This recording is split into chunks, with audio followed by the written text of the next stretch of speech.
Говоря о самом профиле, из-за того, что другие источники являются тем, кто добавляет информацию в твой профиль, каждая запись приобретет очень большую ценность. Например, если у тебя есть запись, что ты завершил Стэнфорд, это не то, как сейчас в LinkedIn. В целом, кто угодно может сделать запись, что он закончил Стэнфорд. Эта запись будет играть такую роль, и даже большую роль, чем диплом, который у тебя есть, и который ты можешь повесить на стену. Она будет влиять на твой кредитный рейтинг, на нанимаемость на работу, на твои взаимоотношения с другими людьми. Могут появиться целые организации, которые будут тебе давать бонусы, скидки только потому, что ты сделал такой выбор. Как в целом сегодня мы можем видеть, что очень многие организации и бренды, крупные компании, в них достаточно большую роль, и все больше и больше роль начинает играть их social responsibility департамент, который отвечает за то, чтобы компания смогла показать, насколько она социально ответственна. Но очень часто, так как это все-таки сегодня просто слова, очень часто это становится больше как маркетинговый департамент, пиар-департамент компании, который старается рассказать о том, что она соответствует или не соответствует тем самым принципам. Потому что реальность заключается в том, что если одна компания заявила, что она соответствует, то она приобретает значительное преимущество в глазах своих потребителей. Но если мы дадим инструмент, что подобная компания сможет сделать такое заявление только исключительно в случае, если это данные проверяемые, это соответствует реальности, то появится первая компания, которая это сделает, потому что это создаст преимущество для нее в глазах ее потребителей. И остальные, им будет явная выгода последовать этому же примеру. Для них будет выгодней последовать примеру. И эти три технологии, эти три системы, которые мы верим, что очень скоро появятся, они шаг за шагом начнут нас двигать в тот мир, в котором не будет права ни у меньшинства, ни у большинства применить к себе силу, и где люди будут опираться на ценности, которые они разделяют, и объединяться вокруг ценностей, которые они разделяют. Одним из промежуточных шагов станет то, что люди, которые начнут пользоваться подобным профилем, подобными открытыми транзакциями или подобными открытыми выборами, открытые люди, они заявят о своем праве путешествовать без необходимости получения визы. Просто потому что в целом через открытый профиль и выборы, открытые же выборы публичные этих людей,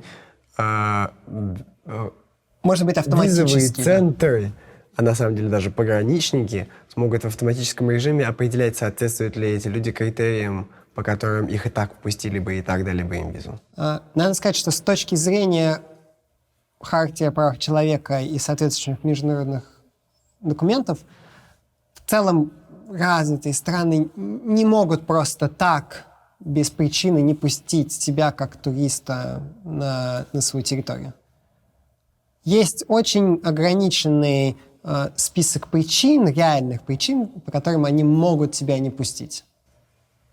Военно-террористическая, антисоциальная деятельность, криминальное прошлое и так далее, что в целом очевидно, поскольку вся информация в твой профиль кладется третьими сторонами, ты не сможешь избежать того, что эта информация будет положена в твой профиль, и тем, кто нуждается в перепроверке этой информации, они будут просить от тебя доступ, и если ты не будешь его предоставлять, то они, соответственно, будут иметь право тебе в точно такой же мере, как они отказывают или требуют от тебя предоставления документов и получения визы, просто пропускать тебя через обычную процедуру, как и всех остальных людей. Но те же люди, кто будут открыто давать доступ, допустим, визовым центрам, могут добиться доказать свое право в международных судах и национальных судах на автоматическое получение визы в любую страну, в которой они соответствуют условиям получения визы.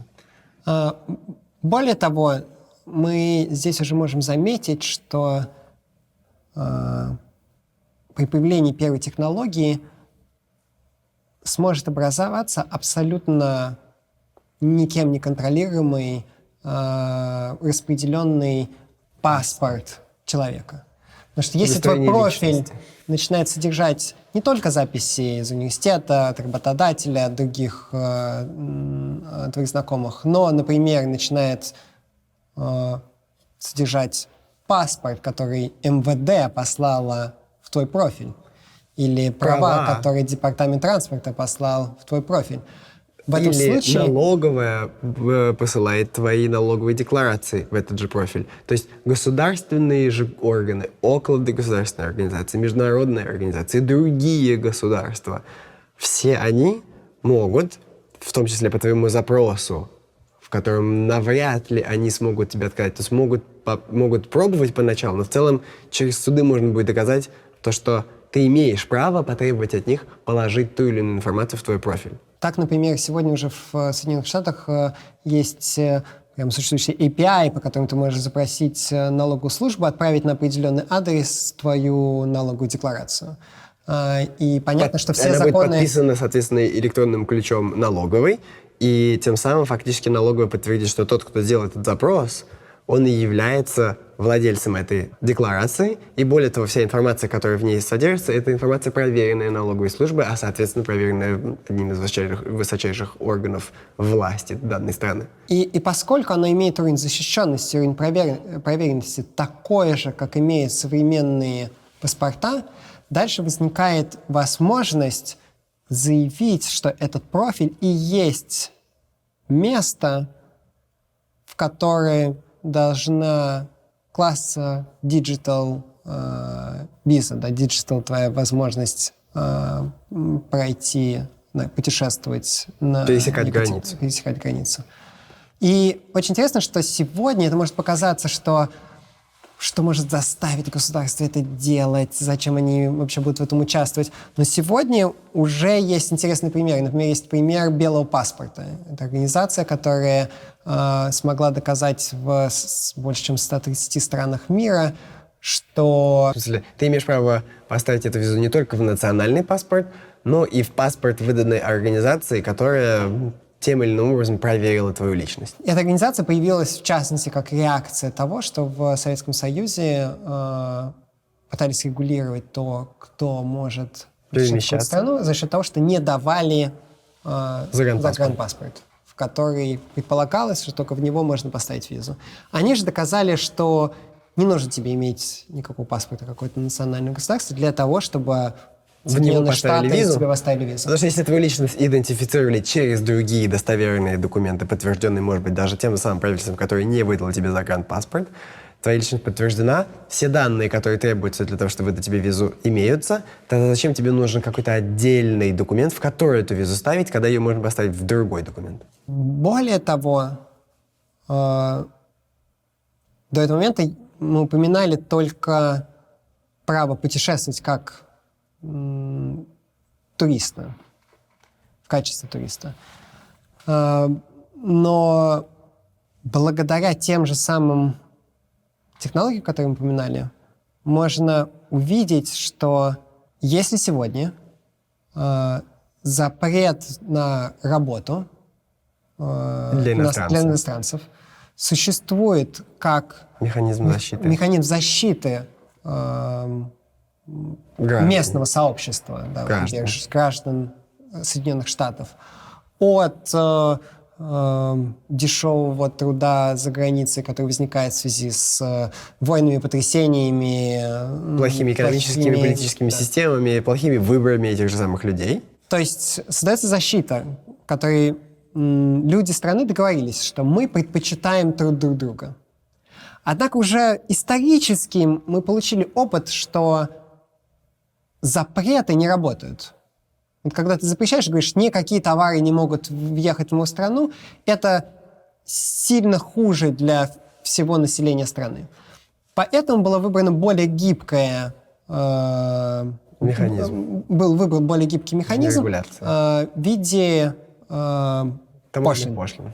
которые просто делают товары аутсайдеров, вне вот этого внутреннего круга. Товары, произведенные людьми вне страны, вне этой договоренности, делает на определенный процент дороже для того, чтобы сбалансировать их со стоимостью, производимой внутри, при том, что она внутри, вероятно, может производиться дороже просто из-за того, что социальные блага учтены в налогах, уплаченных людьми, в системах, построенных обществом, в инвестициях, произведенных государством и так далее, и так далее.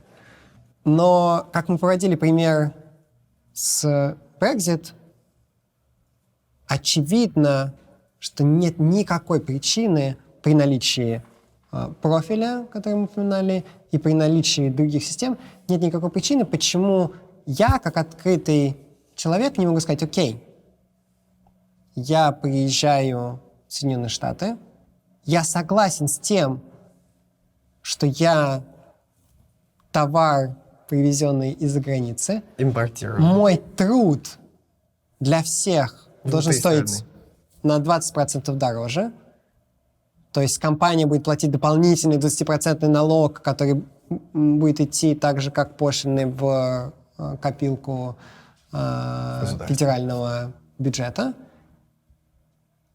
Но при этом никаких других ограничений для меня не должно существовать.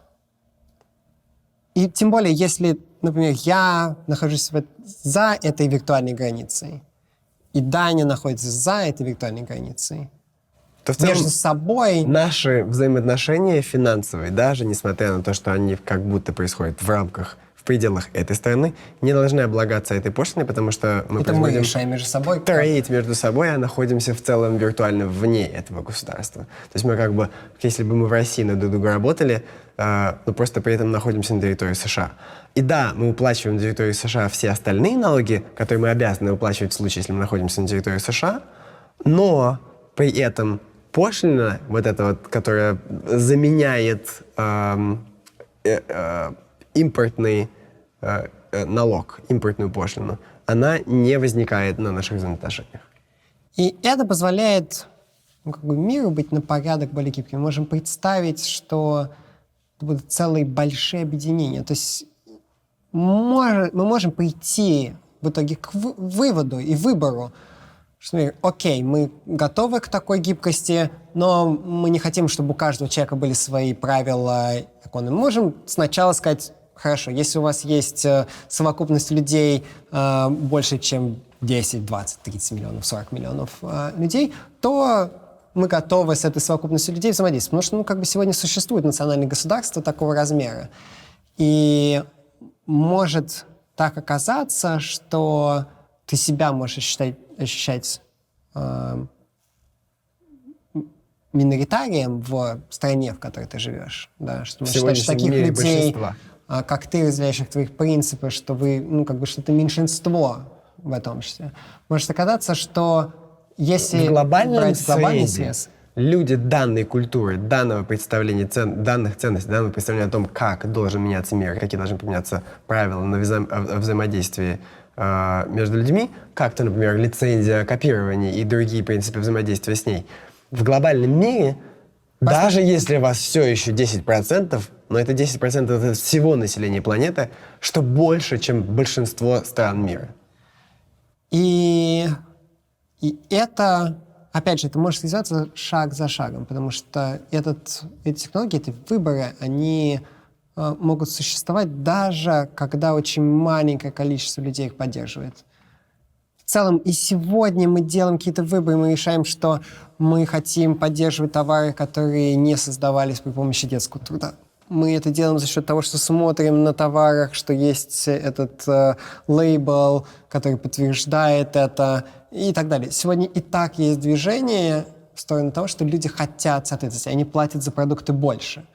Например, некоторое количество лет назад стал достаточно быстро расти sustainable fashion. Да? Стартапы в индустрии моды, которые сказали, что мы будем создавать одежду по-другому, будем это делать... Экологически чисто, с более длительным сроком эксплуатации, не будем стараться менять сезоны слишком часто, чтобы переизводить и перепродавать, и так далее, и так далее. Не будем эксплуатировать людей в том виде, как они эксплуатируют сегодня. И ясно, что одежда, которую они предлагали, дороже.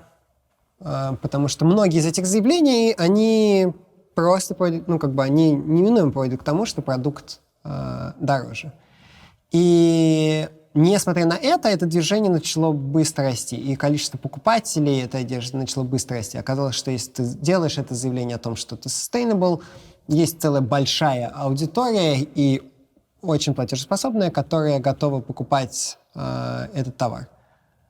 Однако еще на тот момент вот у нас было ряд знакомых, которые запускали подобные проекты, и мы рассказывали им, что очень важно рассказать это таким образом, достоверным образом. Доказать, что они действительно соответствуют этим принципам, потому что чем дольше они просто говорят об этом, даже если они это делают, тем очевидней в скором времени большие бренды, которые понимают, что это работает с маркетинговой точки зрения, начнут заявлять просто то же самое, даже если они этого не делают. Да, и так и случилось. H&M начал заявлять, что они sustainable fashion, и начал рекламировать, как он sustainable fashion. И у этих компаний есть, по сравнению с этими новыми маленькими возникающими компаниями, есть большой маркетинговый бюджеты.